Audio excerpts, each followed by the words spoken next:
Hello, I'm Gingerhead Critic. And I'm Silly Girl, and today we're going to talk about guilty pleasures. And especially mine, Moth Diaries. Yes. There are a lot of bad movies out there, but still, for some reason, we find them likable. And take Dark Shadows, for example. That's like one of my favorite guilty pleasures, probably. I mean, it's so bad, but still it's really likable, you know. Well, still, it's a bad guilty pleasure, you could say. And then you can take, like, The Matrix. You know, it's a bad movie, yes. But still, it's one of my favorite movies. I fucking love that movie. I know it's bad, but it has its elements. A lot of them are bad, but a lot of them are good also. So, you could say that that's a good guilty pleasure. You like The Matrix? Yeah, I fucking love that movie. Why do I even make reviews with you? Because I'm awesome. What up? Whatever. Shut up. So, today we're going to talk about my guilty pleasure, Moth Diaries. And we're gonna see if it's a good guilty pleasure or a bad guilty pleasure. So let's start the movie. So the movie begins when Rebecca is returning to her school. And she meets up with her bland and boring friends, and we don't know so much about them, and guess we will never do. Well, we get to know them better later in the movie, but then they are X'd off. Yeah, they get killed or expelled, and why do you do that, movie? Why do you give the character personalities when they later on will die? Fucking pussy tease, mate. Pussy tease. Well, my major problem with this movie is that the camera never stands fucking still. I mean, come on, movie. It's so annoying when the camera is moving all the time. I mean, they fix it in the middle of the movie, but then in the end, they mess it up again. I mean, come on, don't they know what a camera tripod is? And clearly, our cameraman doesn't do it either. Come on, man! Wake up! Fuck!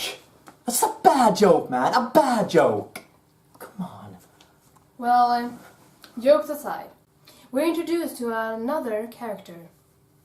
This is Ernessa, played by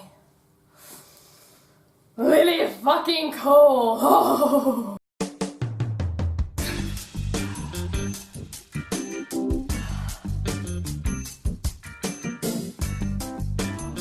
Oh, Lily Cole. Oh, I want you so bad. Oh, you're so pretty, so marvelous. She just lifts up the movie and she's like... Okay, Silly, I know beautiful, it's like, oh. Silly, I know she's hot, but can we keep on doing this review without you getting a lady boner?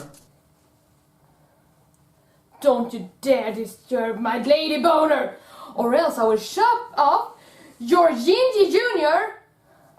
Ramsay style. Do you get it? Moving on. And then I met Lucy. She was so confident, carefree, and normal. She taught me how to be happy again. That's why I love her so much.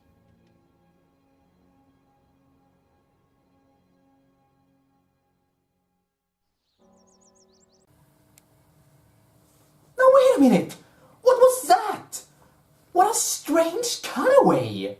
Yeah, it seems like the camera is like high on speed and it's learned how to teleport and it's like, oh, now I'm over here, oh, now I'm over here, oh, now I'm over here, but look, I can also be over here. Yeah, I know, and that's like the biggest annoying thing about this movie. The cutaways. I mean, they're endless and they're like so sudden. Oh, it's so annoying. Come on, movie. And you in school. I scored. Party in your room tonight? Your life. What was that? What a strange dialogue. And that's not the only time the dialogue is strange in the movie. I mean, it's so strange and it's so clumsy written. It's like the cutaway scenes. It's also so clumsy done. This movie is so clumsy. Come on. Well, anyway, Rebecca watches Ernessa go out at night, and she notices that there's something strange about her. After that, she becomes obsessed with Ernessa, and she worries that she is stealing her best friend Lucy away from her. So she decides to follow Ernessa, and she brings a friend along. And they see some scary shit, and they decide not to follow her. Later, her friend is found dead outside. So, good work there, Rebecca. Good work. Good work. And after this, some other characters start to die around the school, like that bitch teacher. Yeah, that fucking teacher that you hate if you saw the movie. She's found dead in the woods.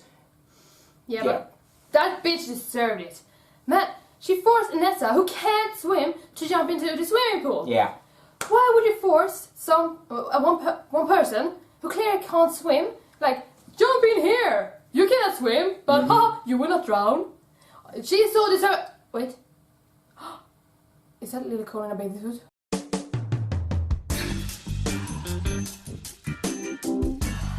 Oh my god, that's Lily Cole in a bathing suit.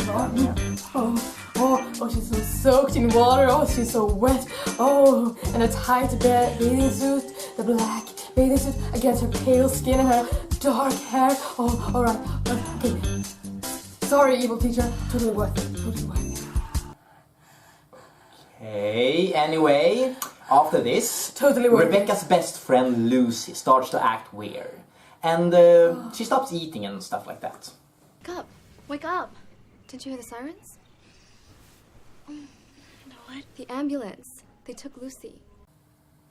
Yeah, the ambulance just drives around sometimes and take people. Fucking hilarious. Yeah, who would say that?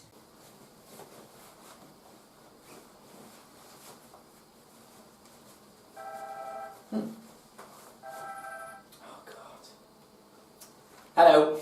Hey, Gingy. Yeah, they took your mom. What do you mean they took her? They took her. What? Oh my god! My poor mom! She won't handle it in prison. She can't, she's so old and fragile. What? I didn't say anything about her prison. No, the ambulance took her to the hospital. Then why the fuck didn't you say that? So anyway, after this, Rebecca is awakened by the moth at her windows. Really? Moth? She goes and checks on Lucy, but she's not in her room, so she runs away to look for her. So she's running around in her nightgown, and she'll find Lucy with Vanessa at the backyard.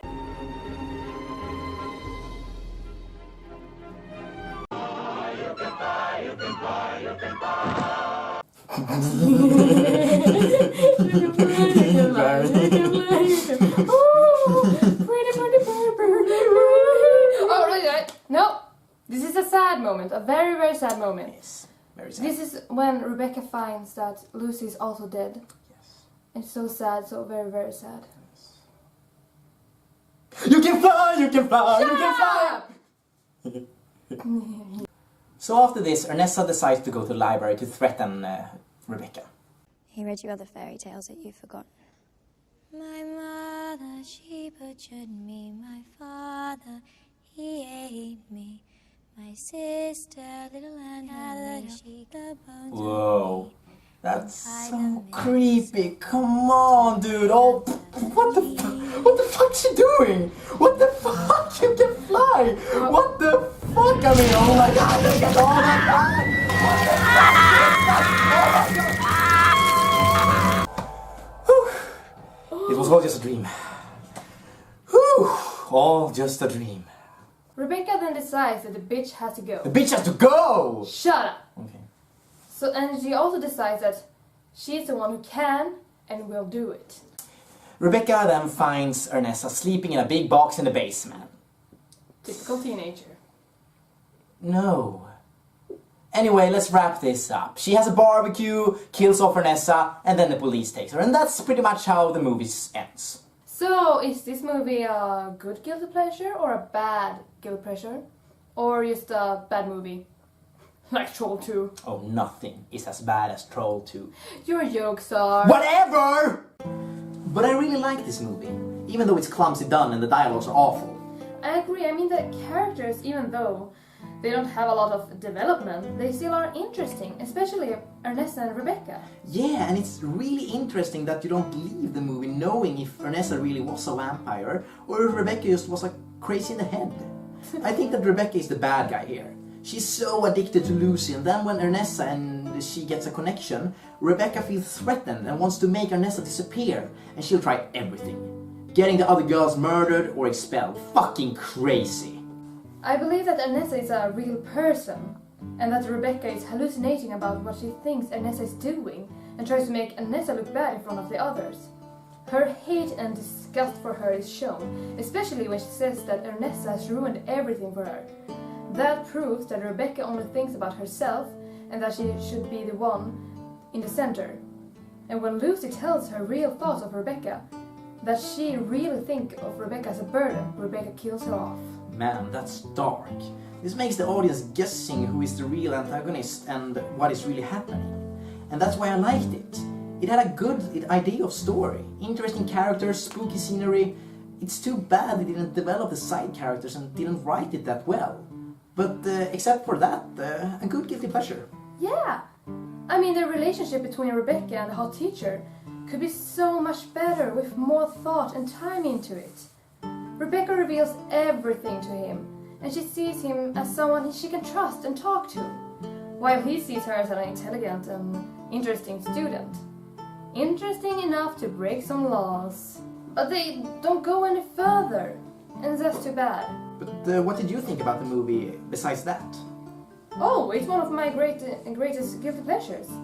And this movie made me want to read more about the vampire Carmilla and the novel The Moth Diaries. And give this movie some points in having the roles mostly played by girls and women.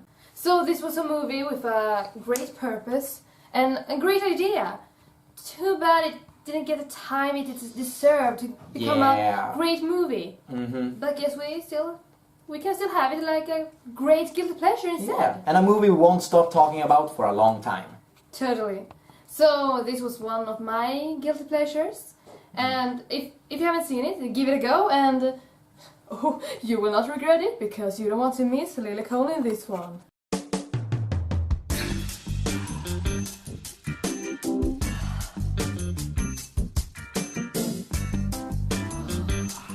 Oh, Lily Cole, you're so wonderful, you're so... Silly girl, do you want to be alone right now? Yeah, get out of here, I'm like, silly girl. Okay then. So that was the Moth Diaries. What did you think? Did you disagree with us? Did you like it? Did you drop a comment and let us know? And we will see you next week when we will review another movie and Silly Girl has been sexually satisfied. And hopefully our fucking cameraman will stop trying to rip off the Moth Diaries! Come on man! Come on!